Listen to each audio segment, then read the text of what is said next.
പൊളിച്ചടക്കില്ല നമ്മള്. Thank you. എല്ലാവരും dance ചെയ്യുന്നുണ്ടല്ലോ. ചുവന്ന ഷർട്ടൊക്കെ ഭയങ്കര ഡാൻസ് ചെയ്തു കേട്ടോ. എല്ലാവരും നന്നായി. കാപ്പി കുടിക്കാം. ചേട്ടൻ സംഗീതം പഠിക്കാൻ തുടങ്ങിയത് എപ്പോഴാണ്? ഞാനൊരു 7-8 വയസ്സ് തൊട്ട് 8 വയസ്സ് തൊട്ട് പഠിച്ചു തുടങ്ങി. ആദ്യത്തെ ഗുരു ശ്രീകണ്ഠേശ്വരം സരസ്വതി അമ്മാൾ എന്ന് പറഞ്ഞ ടീച്ചറിൻ്റെ അടുത്തായിരുന്നു. പിന്നെ ശ്രീകണ്ഠേശ്വരം സരസ്വതി അമ്മ ടീച്ചറിൻ്റെ അടുത്ത് പഠിച്ചു. പിന്നെ പെരുമ്പാവൂർ സാറിൻ്റെ അടുത്ത് പഠിച്ചു. ചേർത്തല ഗോപാലനാഥ സാറിൻ്റെ അടുത്ത് പഠിച്ചു. വഴുതക്കാട് സുനിൽ എന്ന് പറഞ്ഞ സാറിൻ്റെ അടുത്ത് പഠിച്ചു. ഇപ്പോൾ ബി ശശികുമാർ സാറിൻ്റെ അടുത്ത് പഠിക്കുന്നു.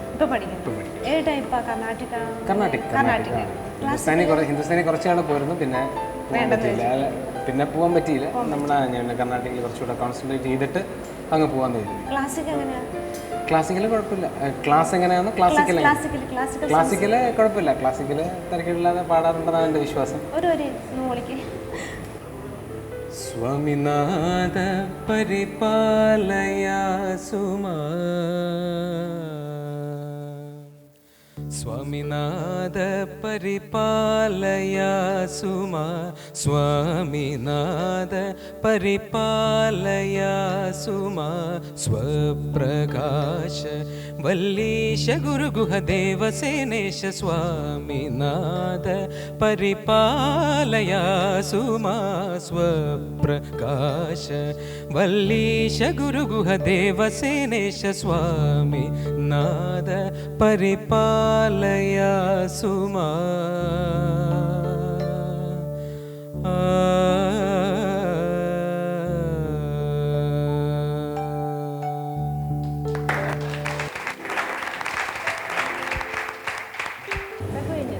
അല്ല, കാപ്പി പിടിച്ചോണ്ടിരിക്കുന്നത്. ഹായ് വിജു ചേട്ടാ. ഹായ് ചേട്ടാ, സംഗീത ലോകത്ത് ഏറ്റവും കൂടുതൽ ആരാധിക്കുന്ന വ്യക്തി ആരാ? അത് നമുക്ക് അങ്ങനെ പറയാൻ പറ്റില്ല. ഏത് സിംഗേഴ്സിൻ്റെ ആണോ അതോ മ്യൂസിക് ഡയറക്ടേഴ്സിൻ്റെ? സിംഗേഴ്സിൽ തീർച്ചയായും നമ്മളെല്ലാവരും ആരാധിക്കുന്ന ദാസാറിനോടാണ് കൂടുതൽ താല്പര്യം. കാരണം ഞാനിതിനു മുമ്പ് പറഞ്ഞിട്ടുള്ള പോലെ അദ്ദേഹം എന്നുള്ള സിംഗർ ഉള്ളത് കൊണ്ട് നമുക്ക് ഇത്രയും നല്ല നല്ല പാട്ടുകൾ കിട്ടി. നന്നായി നമുക്ക് പുതിയ ജനറേഷന് നല്ലൊരു ലെസൺസ് ആയിരുന്നു ആ പാട്ടുകളൊക്കെ. പണ്ടത്തെ പാട്ടുകളൊക്കെ നല്ലൊരു ലെസൺസ് ആയിരുന്നു. പിന്നെ ആരാധിക്കുന്ന ഒരുപാട് പേരുണ്ട്. ഈ പറഞ്ഞ പോലെ ഓരോരുത്തരുടെ സ്റ്റൈലിൽ ഞാൻ ഹരിഹരൻ സാറിന് ഒരുപാട് ഇഷ്ടമാണ്, സോനു നിഗം ഇഷ്ടമാണ്, പിന്നെ ഉദിത് നാരായണൻ ഇഷ്ടമാണ്, ജയചന്ദ്രൻ മാഷിന് ഇഷ്ടമാണ്. ഇപ്പോൾ ഓൾമോസ്റ്റ് എല്ലാം കവറായില്ലേ അല്ലേ? എല്ലാവരെയും പറഞ്ഞു. കുഴപ്പമില്ല. ഹിന്ദി സോങ് പാടിയിട്ടുണ്ടോ? ഫിലിമിലില്ല. ഹിന്ദി സോങ് പാടാനൊരു ഭാഗ്യം കിട്ടിയിട്ടില്ല. ആൽബംസ് പാടിയിട്ടുണ്ട്, ഹിന്ദി കാസറ്റ്സിലൊക്കെ പാടിയിട്ടുണ്ട്. പക്ഷേ ഫിലിം ഇൻഡസ്ട്രിയിലോട്ട് കടക്കാൻ പറ്റിയിട്ടില്ല ഇതുവരെ. ശ്രമിക്കുന്നുണ്ട്. ഇപ്പം ഞങ്ങൾക്ക് വേണ്ടിയിട്ട് ഒരു ഹിന്ദി സോങ് പാടാമോ? തീർച്ചയായും.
പാവണ്ടി നേടിയിട്ടുണ്ടോ?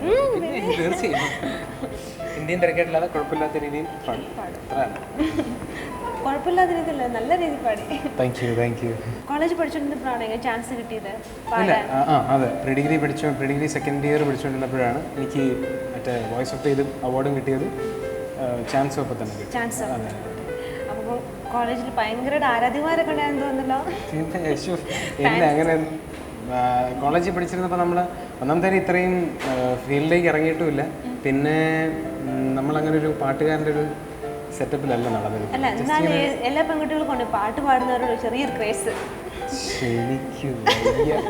അല്ല, അങ്ങനെയൊന്നുമില്ല. എന്നാലും എല്ലാവരും വന്ന് പറയും. നല്ല ക്രിറ്റിസിസം ആയിരുന്നു എല്ലാവരും കോളേജിൽ.